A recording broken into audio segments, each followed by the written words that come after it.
Até nós adoramos a Ti, bendizemos o Teu nome pela vida do Teu Filho. Amado, nesse momento nós clamamos que o Senhor esteja ao lado do Teu Filho, Senhor. Que os Teus anjos, ó Deus, estejam, amado, direcionando Ele, trazendo as palavras do Senhor, para que Ele traga um alimento do alto para cada um de nós. Nos abençoe, no nome do Teu Filho Yeshua HaMashiach oramos. Amém. Amém. Deixa eu acender essa luz aqui, porque senão fica ruim de ler aqui, né? Shabbat Shalom a todos. Glória a Deus, mais um Shabbat na presença de Deus. Deus é maravilhoso, nos revelou o seu santo Shabbat, uma pérola preciosa, né? Eu vejo o Shabbat como uma das pérolas preciosas de Deus, né? Revelada a poucas pessoas, pela misericórdia de Deus. E hoje nós vamos estudar a Parashá, e ela começa no capítulo 37, eu esqueci o nome da Parashá, né? Mas ela começa no capítulo 37, e nós vamos hoje nos ater ao capítulo 38, né? Hoje fala-se muito sobre José, né? Nós vamos falar um pouquinho sobre Judá, o irmão de José, que também é uma figura muito importante aqui. Então, Gênesis capítulo 38, e diz assim a palavra de Deus. Todos acharam? Ah, tá bom. Gênesis 38, a senhora achou? Achou? Então tá bom. Então vamos lá. E aconteceu no mesmo tempo que Judá desceu de entre seus irmãos e entrou na casa de um homem de Adulão, cujo nome era Ira. E viu Judá ali a filha de um homem cananeu, cujo nome era Sua, e tomou-a por mulher, e entrou a ela. E ela concebeu e deu à luz um filho, o qual chamou E tornou a conceber, e deu à luz um filho, o qual chamou Onã. E continuou ainda, e deu à luz um filho, o qual chamou Selá. E Judá estava em Quezibe quando ela o deu à luz. Muito bem, façamos uma pausa. Aparentemente, parece que está tudo bem. Um homem desceu, saiu do seu local. A Bíblia judaica diz que ele se apartou dos seus irmãos. Isso é muito interessante, né? E esse termo desceu também é muito interessante. Porque quem é esse Judá? A história toda ela não começa aqui. Aqui é uma consequência. Nós vemos aqui o que acabou de acontecer. Por que esse irmão se apartou? Ele se apartou dos seus irmãos. Ora, há uma história muito interessante que todos conhecem. Jacó. Tem toda uma história. Jacó com o seu irmão Esaú, aquela briga pela primogenitura. A briga entre aspas, porque ele queria fazer, é aquela história de que faz mais quem quer do que quem pode, né? O Jacó, ele queria aquilo que o irmão desprezava.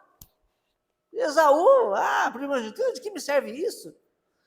Então mas ainda que aquele negócio mal feito, né? A pessoa faz o negócio e depois ela se arrepende. Então tem toda aquela história. Eu sempre não, mas eu acredito que, né, eu passei a pensar sobre isso esses dias, eu fico pensando, será que os filhos de Jacó conheciam a história do pai? Eu acho que sim. Eu acho que eles sabiam toda a história, né? Quando ele saiu de Labão, quando ele deixou Labão, os meninos deviam estar com 13, 14 anos, imagino, não é isso? Eles deviam saber tudo o que aconteceu com o pai. Só que nós vemos na história de Jacó, e eu não gosto, não me sinto bem muitas vezes, porque às vezes a gente pega uma história e a gente não pode julgar, porque há uma questão espiritual que tem que acontecer, e há também um Deus que às vezes a gente pensa, poxa, esse é o único caminho? Aí eu pergunto, será? Por quê? Será que Deus precisava de criar toda essa situação para colocar José, para exaltar José onde ele o exaltou? Talvez sim, talvez Deus teria outros caminhos. Mas a questão é que tem um embrolho, na minha opinião, que vai gerar muitas situações. O ciúme, a inveja, isso é uma coisa terrível. E não só o ciúme e a inveja, mas também, às vezes, eu gosto de ver esse exemplo como que não é possível que essa Bíblia foi escrita só para aquele tempo. Eu tenho que tirar proveito dela hoje. Ela está falando conosco hoje. Então, nós temos que olhar aqui se na nossa vida nós não estamos cometendo alguns erros. E aqui a gente vê que Jacó parece que ele agiu, porque qual que era o plano de Jacó quando ele conheceu? Porque até então ele queria primogenitura, ele consegue a bênção do pai, ele tem que fugir para não ser morto. Tudo bem, foi uma estratégia ali da sua mãe, certo, errado, não entramos nesse quesito. Ele tem ali um encontro com Deus, Deus revela um plano para ele, Deus revelou para José também. Deus revelou algo para ele ali, a escada da onde os anjos subiam e desciam. E ele então vai lá para a terra do seu tio Labão, quando ele chega lá, quando ele finalmente chega, como o pastor pregou aqui, demorou uns anos, não lembro quantos anos, pastor? Cerca de 20 anos, né? Ele chega então na casa do seu tio. E quando ele está lá, ele encontra, antes dele chegar lá, ele encontra Raquel, né? Eu troco o nome Rebeca e Raquel. Raquel. Ele encontra Raquel e ele ama Raquel. E ali, ele faz um plano. Eu vou casar com essa mulher. E ele faz ali um acordo com Labão. Ele vai trabalhar 7 anos para casar com aquela mulher. Creio que seria para pagar o dote, provavelmente ali. E ele trabalha 7 anos por Raquel. Esse era o plano dele. Esse era o plano dele. Ele formou um plano bonitinho. E chega o dia, não sei se porque um dia ele enganou o irmão, que não sei se ele enganou, ele enganou na hora da bênção, né? Mas ele tinha um acordo. Eu não sei se porque ele enganou o pai, eu não sei se é por isso. Mas ele foi enganado também. E aí, ele se vê casado com Léa. Tudo bem, ele se acerta com Labão, ele vai trabalhar mais 7 anos. E uma semana depois, ele casa-se com quem ele queria. E aí entra aquela questão. Deus vê o que nós fazemos? Deus olha a intenção do nosso coração? Claro que sim, todo mundo sabe disso. E por que então ainda hoje há pessoas que têm inveja do irmão? Por que hoje há pessoas que têm uma preocupação se ela vai se destacar mais do que o fulano, do que o Beltrano? Jacó, quando ele começa, ele casou com Léa sem querer, e agora ele se casa com Raquel, e ele acredita, a Bíblia não fala isso, mas aparentemente ele começa a favorecer Raquel, porque era a mulher que ele amou, era o plano dele. Mas a vida, de uma certa forma, levou ele a ser casado com Léa. E ele começa, talvez, a ter alguma diferença, porque Deus olha, a Bíblia diz isso, que Deus olha para Léa e vê o desprezo dela. E ele fecha a madre de Raquel e abre a madre de Léa. E nisso, nasce o seu primeiro filho, acho que é Reuven, se não me engano, o primeiro filho. Nasce o seu primeiro filho, o seu primogênito, o filho mais querido e esperado de qualquer pessoa aqui do povo judeu. Até hoje, mas, enfim, aqui, o filho primogênito é algo especial, até por lei, pela lei de Deus, uma porção dobrada para ele.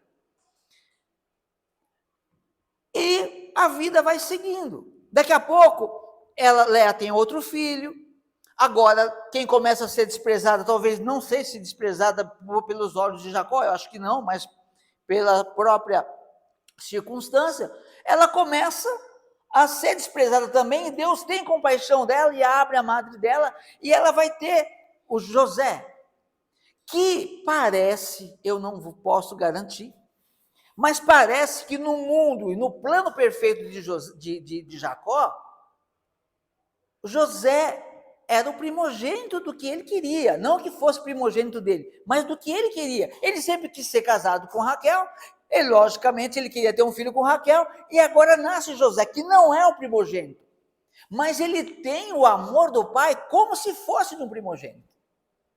Ele amava. Eu até me confundi ontem, minha esposa me corrigiu, gosta de me corrigir, beleza? Graças a Deus, eu tenho que consertar isso no canal, porque eu esqueci, sinceramente, sou sincero em dizer, eu esqueci de onde nasceu, já tinha nascido o menino Benjamim, e eu não me atentei. E aí estou vendo lá que Jacó amava mais a José, porque era filho da sua velhice, né? Eu falei, ele vai ter ainda um outro menino, ele pensa que não, ele já tinha tido. E aí será o sentido de primogenitura? Dos 2 filhos de Raquel, José era o primogênito, entre aspas aí. Não sei, a questão é que a vida levou uma grande diferença, e aquele menino não é o que estamos estudando hoje, que trouxe hoje, mas aquele menino começa a ter um superpoder, aquele menino começa a chegar lá, com os irmãos trabalhando, apacentando as ovelhas, ele chega lá de handover, sei lá, ele chega porque aquela túnica era uma túnica de príncipe, ele virou supervisor dos irmãos, e a Bíblia fala que ele criou ódio sobre ódio, a Bíblia fala 3 vezes do ódio dos irmãos dele, e ele não se tocava, ele não percebia o perigo que ele estava correndo, talvez ele se sentisse seguro pelo amor do pai, meus irmãos não vão fazer o mal contra mim, pois aconteceu. Ok, para a gente chegar aqui em Judá, em Judá, quando eles tramam a morte do irmão, Reuven, o primeiro filho, que é do seu primogênito, é que tenta salvá-lo. Isso me chama muita atenção. Léa foi desprezada de uma certa forma, não era a esposa que ele queria. Léa gera o seu primogênito, que não recebe o amor de primogênito. Aparentemente, é a minha leitura, não estou dizendo que é isso. E agora, quando tramam a morte do filho amado, que ele mais ama, quem tenta salvar é exatamente o filho de Léa. Olha que ministério esse rapaz tem. Ele tenta salvar o irmão. E por algum motivo ele consegue convencer os meninos a colocar o José numa cisterna seca. E ele some de cena. Provavelmente foi, não sei se ele foi preparar uma corda, se ele estava planejando, a Bíblia é clara, ele planejava tirar ele de lá, resgatá-lo para o seu pai. Só que enquanto ele está ausente, os irmãos encontram uma caravana de ismaelita, e aquilo, até inclusive que eu tive a oportunidade de ministrar na semana passada, né? Na Havdalah, José, para não morrer, foi levado para o Egito, né? E aí, quando Reuven volta, ele se desespera. Mas aí entra em cena Judá. Judá também filho de Léa. Tudo bem. Aí há uma pequena... Eu fico um pouco confuso. Ele salvou o menino ou não? Talvez ele não sabia do plano do irmão. Não dá para saber muito. Uma coisa é certa. Ele poupou. Ele contribuiu para salvar. Porém, ele não salvou seu próprio pai. Porque a Bíblia fala que ele chorou muitos dias. Chorado pela morte de Moisés, 30 dias. É o padrão da Bíblia, 30 dias. Mas a Bíblia diz que ele estava determinado a ir para a sepultura chorando pelo seu filho. E ele chorou muitos dias. Não aceitou ser consolado.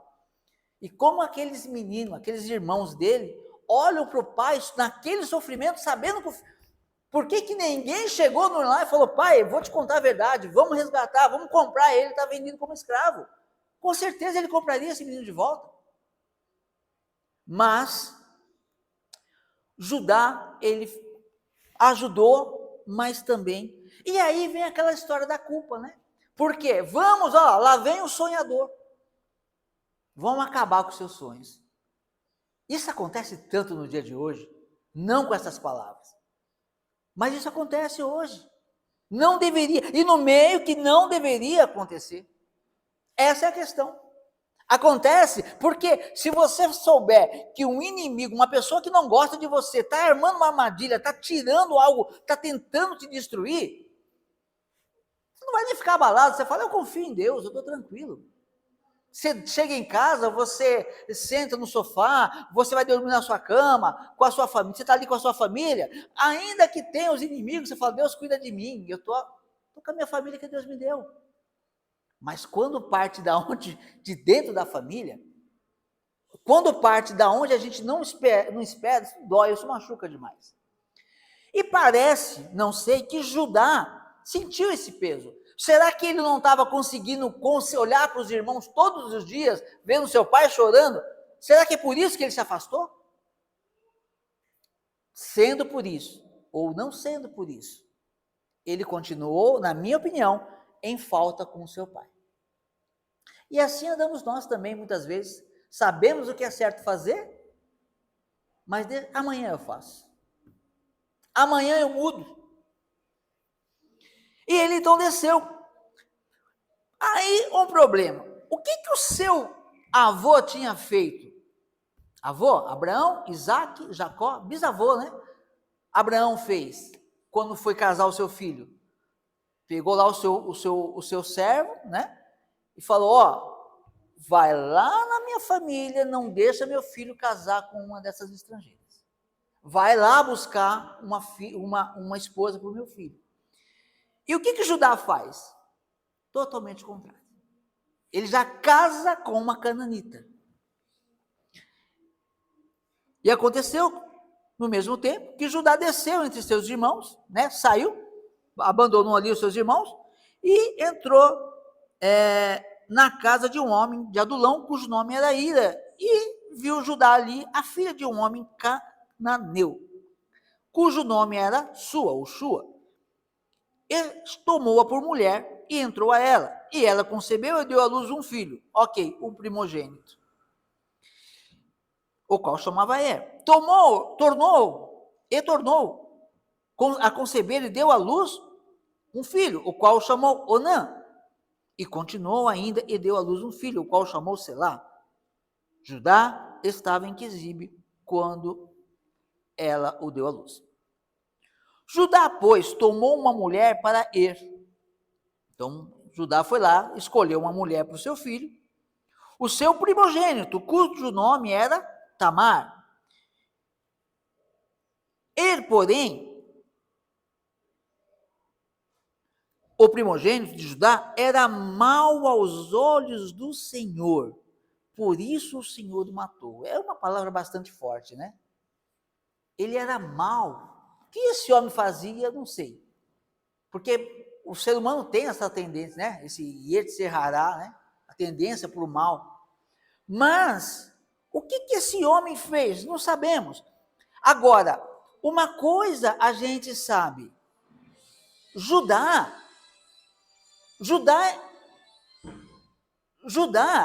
ele não tinha um acerto com seu pai. Ele tinha coisas na vida que ele tinha que arrumar. Assim como nós também tem coisas na nossa vida que a gente tem que arrumar.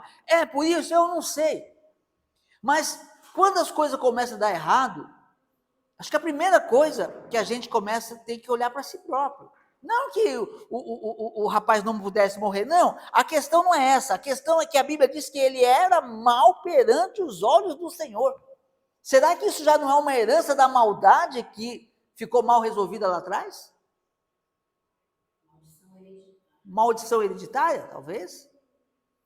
Porque há uma coisa ruim, mal, porque Deus tem prazer em perdoar. Deus tem prazer que o ímpio se arrependa. Mas, e quando o ímpio faz de conta que o pecado não existiu?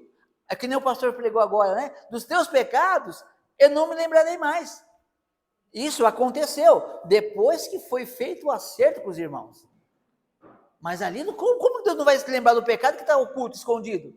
De Deus não se oculta nada. Então, o que eu quero chamar a atenção aqui nessa palavra, não é a questão de acontecer a morte, mas sim de acontecer do filho ser mau. Será que Judá nunca percebeu a maldade do filho? E não era só ele, olha só.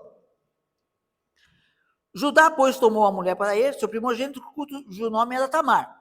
Ele, porém, o primogênito de Judá, era mau aos olhos do Senhor. Por isso o Senhor o matou. Então disse Judá a Onã, o segundo filho: toma a mulher de teu irmão, casa-te com ela e suscita descendência a teu irmão. Ok, não tinha Torá naquele tempo? Não tinha uma Torá, mas tinha a lei oral. Só que esse rapaz era o quê? Ele era filho com a descendência abraâmica, vamos dizer assim, mas era também, provavelmente, cananita aqui. O que ele vai obedecer? Será que Judá estava ensinando? Sim, aqui ele está dentro. Judá, ele vai para a instrução de Deus. Você vai casar com a sua, agora, então, cunhada, ex-cunhada, e é a lei, e você vai suscitar um filho. O primeiro filho vai ser do seu irmão, como a palavra de Deus diz que tem que ser. Mas parece que existe uma ironia do destino, né? Porque já quiseram matar José, já aconteceu tudo aquilo com José por causa de uma promessa de Deus para José. Agora, esse rapaz vai fazer isso para suscitar do irmão também, a memória do irmão. E ele parece que também tinha esse ranço. Porque a Torá, ela é aquela que purifica, né, que restaura a alma, né? A palavra, né? A Torá é boa, perfeita, agradável. A Torá restaura a alma. Não sei se é Salmo 119, não me lembro. Mas o importante é que a Torá restaura a alma. E esse jovem não tinha uma alma restaurada também. Por que será? Será por algo não resolvido? E aí, veja o que acontece. Porém, o primogênito de Judá era mau. Versículo 8. Então disse Judá a Onã: toma a mulher do teu irmão, casa-te com ela e suscita descendência a teu irmão. Onã, porém, soube que essa descendência não havia de ser para ele. Por isso, aconteceu que, quando entrava a mulher de seu irmão, derramava o sêmen na terra, para não dar a descendência a seu irmão. Agia com uma maldade, agia com uma malícia, não queria fazer o que devia ser feito. Ah, mas não é isso que eu queria. Mas o segundo filho não seria dele? Mas não é isso que eu queria. Olha, seu pai também não queria casar com Léia. E parece que foi a melhor coisa que teve na vida dele, assim, de uma certa forma, não sei. Né? Aquela que é mais desprezada é aquela que é mais honrada. Não tem como fugir disso.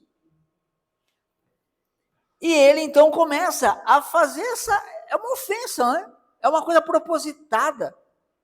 E aí diz aqui, e o que fazia era mal aos olhos do Senhor, pelo que também o matou. Então disse Judá a Tamar, sua nora: fica-te viúva na casa de teu pai, até que Selá, meu filho, seja grande. Porquanto disse, para que porventura não morra também este, como seus irmãos. Assim se foi Tamar e ficou na casa de seu pai. Quem que é a culpada das mortes? Tamar. Quem que é o culpado dos meus problemas? É o fulano. É o pastor. É o meu chefe. É a mulher. É o marido. O marido não quer. Quem que é? Sempre é o outro. falta introspecção muitas vezes.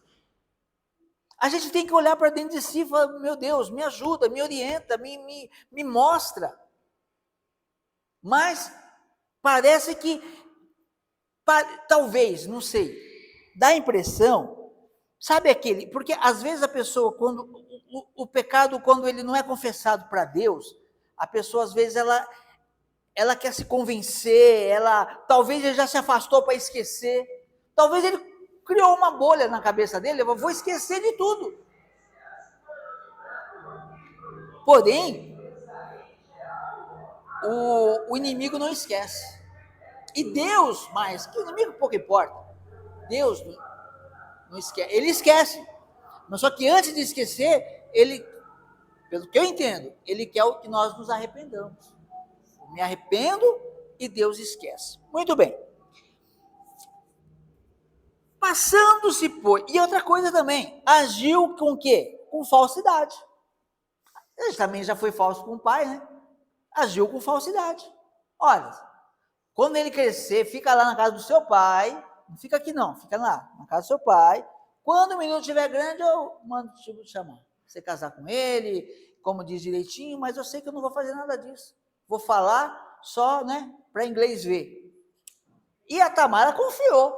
É interessante, né? Porque ela não era de descendência judaica, não era descendência de Abraão. Mas ela confiou no que ele disse, guardou luto todos os dias. O menino cresceu e ela guardando luto.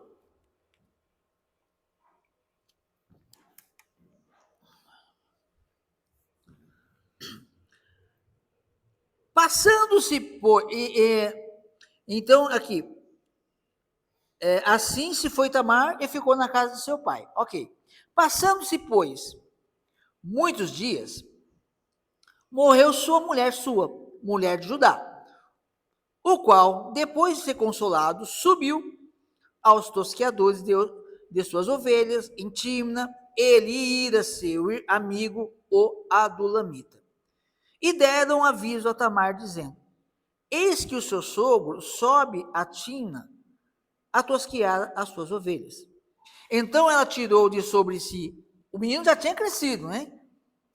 Então ela tirou de si os vestidos de sua viuvez e cobriu-se com véu, envolveu-se e assentou-se à entrada de duas fontes que estão no caminho de Timna, porque via que Selá era grande e ele não lhe fora dado, e ela não lhe fora dada por mulher. Ela viu que ele não cumpriu a promessa dele. Né? Uma mulher viúva, ela tinha uma situação muito difícil. Apesar de estar nas casas do pai, né? Mas ela tinha um propósito. Ela tinha que continuar a sua jornada. Deus tinha algo com essa mulher. Ah, mas ela não era judaica, né? Nem sei, não havia um judeu ainda, né? Mas ela não era, mas daí? Deus olha o coração, Deus não olha a vestimenta, Deus não olha o status, né? O DNA, fazer um DNA aqui para saber se isso aqui... Não. Deus olha o caráter da pessoa, e sei lá mais o quê, porque Deus, o que Deus olha, o que encontra em mim, pelo menos, não dá para saber, eu só vejo defeito. Então, Deus age com a sua misericórdia. E aí, o que a gente vê aqui?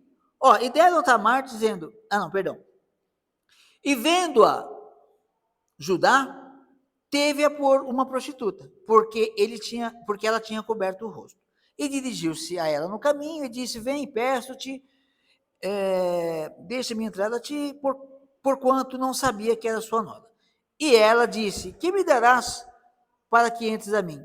E ele disse, eu te enviarei um cabrito do rebanho.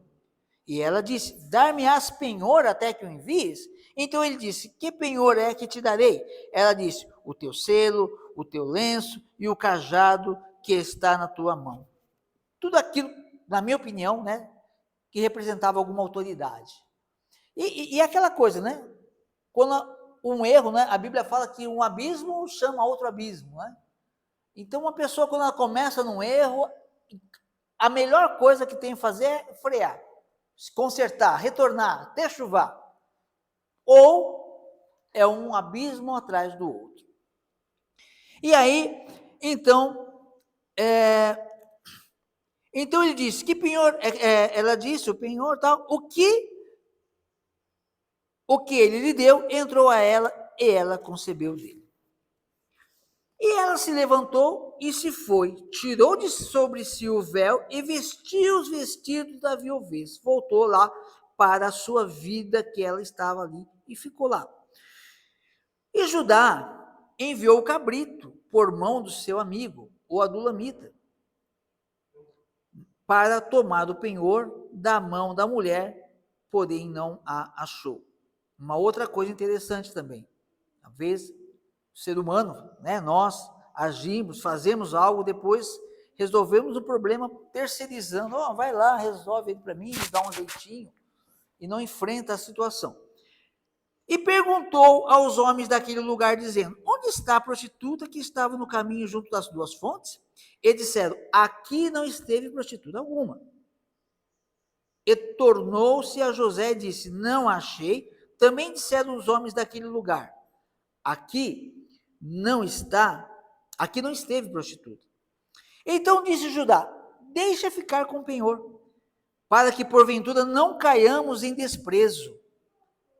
Eis que tem enviado esse cabrito, mas tu não a achaste. Pronto, achou que tinha resolvido o seu problema. E aconteceu que, quase 3 meses depois, deram aviso a Judá, dizendo, Tamar, tua nora adulterou, porque está grávida do adultério. Então disse Judá, tirai-a fora para que seja queimada.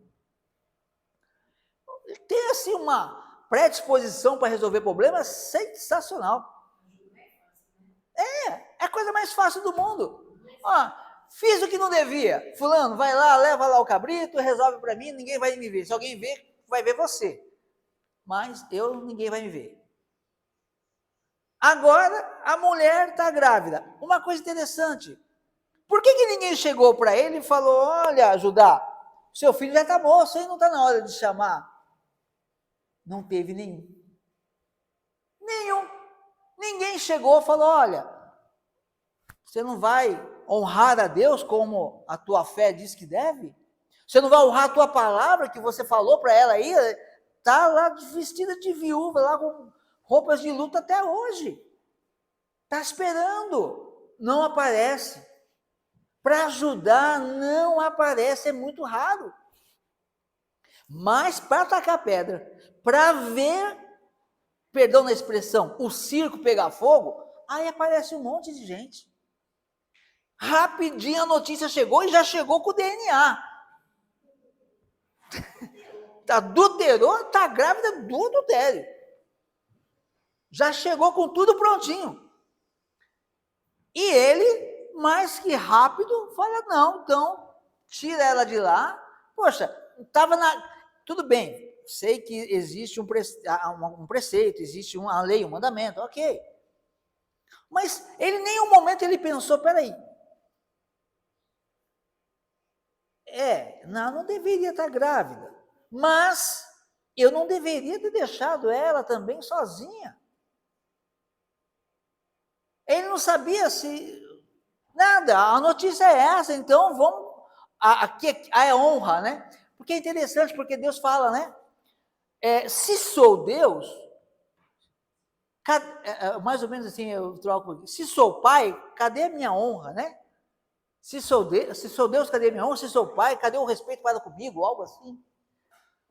Então, quer dizer, as pessoas, elas têm em Deus, conhecem a Deus, sabem que Deus deve ser honrado, não honra, porque ela sabe que quando ela dá uma palavra, ela deve honrar, ela não honra, mas quando afeta ela, a justiça tem que ser feita.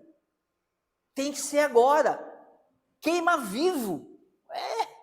É um negócio muito complicado. Por que tanta... Que eu já ouvi falar de apedrejar, né? Por apedrejamento até então. Mas queimar vivo, só fui ver lá nas cruzadas, né? Em outras histórias, não entre o povo de Deus. Eu nunca vi Deus mandar alguém matar alguém queimado vivo. Mas Judá tinha, talvez já estava misturando os costumes dos povos, não sabemos. Ele então deu a sua sentença, né? Parece até Davi, né? Quando o profeta chega para ele, é muito interessante a inteligência de Natan, que Deus deu para Natan. Ele vai lá e conta, o homem tinha lá um monte de cabrito, um amigo dele chega, tem um coitado lá que dormia até com a cabritinha lá, ela com a filha. Ele mandou matar a cabrita. Esse homem tem que morrer. Está resolvido. Resolvemos. Não, Davi, esse homem é você, pensa melhor. Pensa melhor que esse homem é você, Davi. Mas é uma coisa bonita nele, né? Que eu sempre uso esse exemplo, né? Se pegar para uma pessoa e falar, olha, teve um homem que Deus falou para ir lá e dizimar, vamos falar que fossem bandidos, né? Para mudar um pouquinho. Deus mandou ir lá e destruir todos, mas ele foi lá e poupou alguns. E teve um outro homem que é culpado de assassinato e adultério. Quem que Deus se agradou mais dos homens? No geral, não pelo que fez, mas quem que Deus falou, esse é segundo o meu coração? Eu falo, o que poupou a vida do outro, né? Não. Mas a questão não é o que ele fez. A questão é quando Saul chega, né? Quando o profeta chega para Saul e ele fala, eu fiz tudo o que o Senhor mandou. Fala, mas e esse barulho de ouvir? Os soldados, eu fiquei com medo dos soldados, que a culpa é do soldado, igual Adão e Eva, né? Eu acho muito interessante. Adão e Eva também. Você comeu do fruto que eu falei para não comer? A mulher que o Senhor me deu. Me deu, eu comi. Quer dizer, a culpa não é minha. A mulher que o Senhor me deu. É o que Saul fez. Mas Davi não, na hora ele fala, pequei. Pequei contra Deus e pequei contra os homens. Ele assume. É isso que Deus quer, um coração quebrantado. Deus não trabalha com gente perfeita. Ele aperfeiçoa pessoas. Amém? Então, ele então dá o seu veredito. E foi rapidinho, foi feito, olha.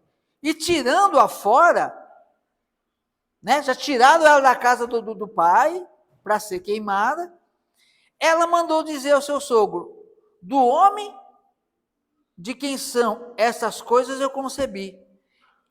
E ela disse mais, reconhece, peço-te, de quem é este selo, este lenço e esse cajado. Né? É como chegar, quer conhecer o pai? Espera aí, que é o espelho. Toma.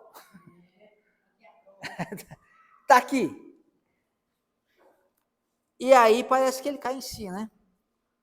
Então, reconhecendo Judá, disse, mais justa é ela do que eu, porquanto não a tenho dado a selar meu filho, e nunca mais a conheceu. Ali ele reconheceu. Agora, olha as atitudes dessa mulher. Hoje em dia, quem aguentaria um desaforo desse? Passou, o menino já está grande, não, já ia fazer um escândalo. Ela ficou calada.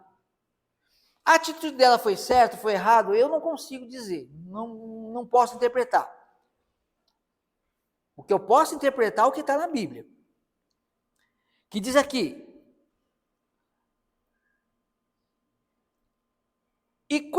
e aconteceu, ao tempo de dar à luz, que havia gêmeos em seu ventre. De novo, Jacó, Esaú, né? Aqui acontece algo muito parecido, é algo muito parecido. E sucedeu o quê? Dando ela à luz, e sucedeu o quê? Dando ela à luz, que um pôs fora a mão. Então a parteira tomou-a e atou em sua mão um fio vermelho, dizendo, esse saiu primeiro. Que coisa que mistério tem aqui, né? Deus é bom demais. Cada vez que a gente lê, algo novo surge, né? Pelo menos para mim, né? Novo para mim.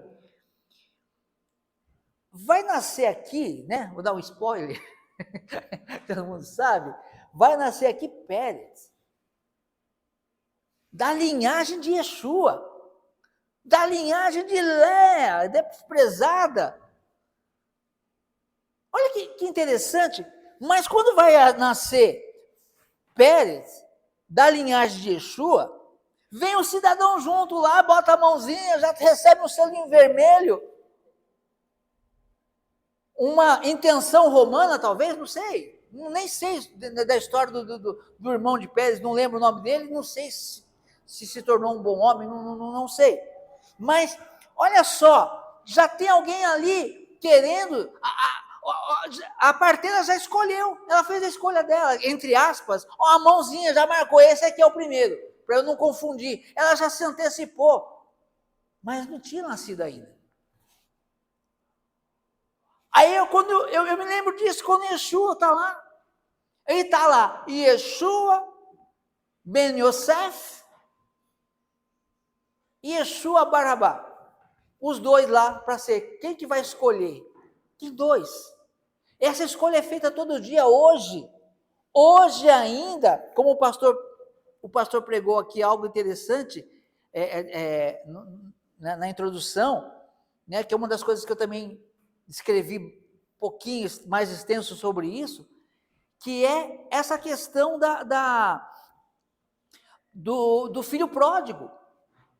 Eu glorifico a Deus pela sua vida, pastor, pelas suas palavras, porque às vezes eu escrevo coisas que eu entendo e eu fico, às vezes, eu demorei alguns anos para escrever, eu falei, não posso escrever isso, mas um dia eu falei, não, eu tenho que escrever, está no meu coração, eu escrevi.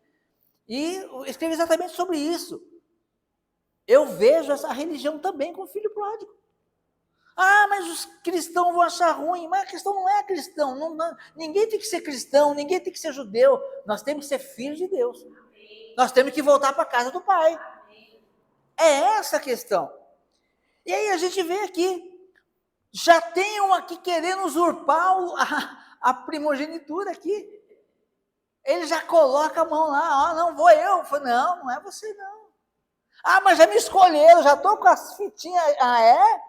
Já estou diplomado. Tá? Continua. Porque se for a vontade de Deus, vai ser.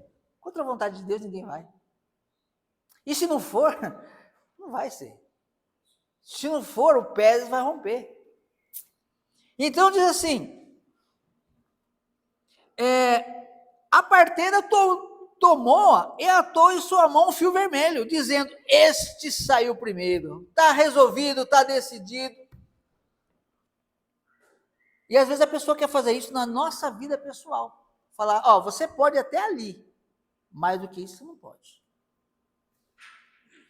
Ah, quem disse? Ah, foi o médico. Ah, foi o... Nada contra, o advogado. Nada contra, pastor. Foi o... Não. A minha prima, eu não sei o nome dele, acho que é o pai do Rodolfo, né? O homem estava lá internado, o médico não podia nem no casamento do filho, né? Não podia no casamento do filho, que o médico falou, você está com a veia, quanto por cento, Marta? Tinha lá, pouquíssimo por cento da veia, vai, sei lá, 15, 10% da veia funcionando, você não vai. Não, eu quero ver. Aí você vai assinar um termo aqui, tá? Assinou um termo lá, faz quantos anos? 15 anos o homem está com a veia entupida, 70%, 80%. O médico falou que ele não podia nem no casamento da filha, tem 3 filhos agora, 3 filhos, né? 3 netos. E está aí, glória a Deus. O médico, agora imagina se esse homem fala, o médico disse que eu vou morrer. Já tinha morrido.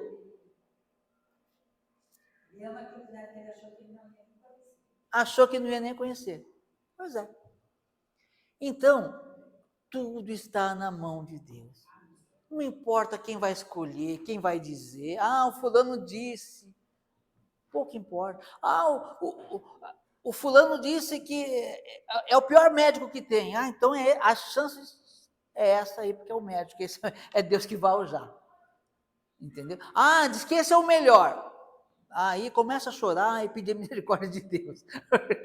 Porque se Deus não agir, não tem o que fazer. Muito bem, para a gente terminar. Então a parteira decidiu a questão aqui, esse aqui é o primeiro. Lá, colocou o fio vermelho nele, dizendo, este saiu primeiro.